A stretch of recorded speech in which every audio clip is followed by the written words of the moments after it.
Sa pagkabasa ng iyong salita, pagpalain mo ito, salamat sa ambon na yan, ang palamig, Panginoon, ng klima sa aming pong lugar ngayon.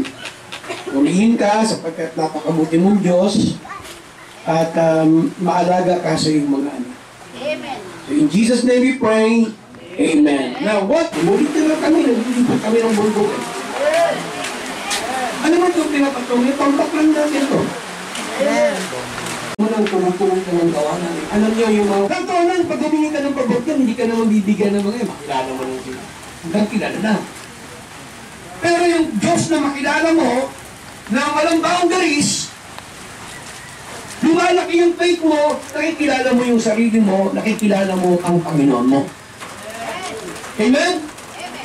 Ano ba minsan pag hindi tayo umalis doon sa comfort zone natin, maliit na talaga'y makikita mo.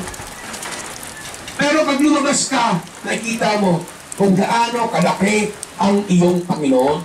Amen. Amen? So sabi na naman ng Word of God, in Romans chapter 10 verse 17, di ba po nila? Pastor yan. Kasi binyag kasi ng anak ko, pwede bang gawin ka namin nito? Ano ba tinatanggihan ko? Kasi bakit? Hindi na sabi, pasok ako doon si Bali. Tapos sa likod ko, may mga images ng Diablo. Ano sabihin sa akin ng tao?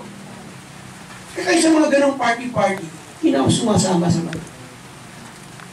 Ay, bitado ka namin sa kasal. Ikaw, ninong. Diba, ninong ako sa likodan.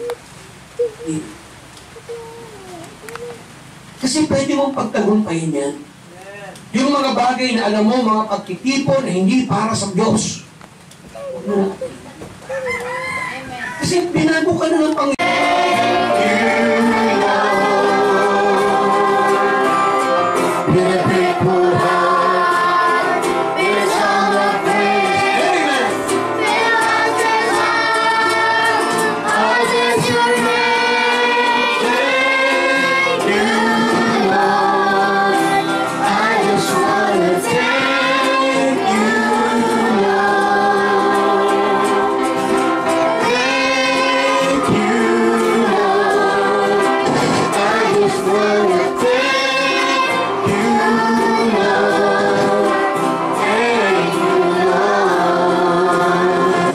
Sobrang init din talaga ng panahon. Salamat po sa magandang klima.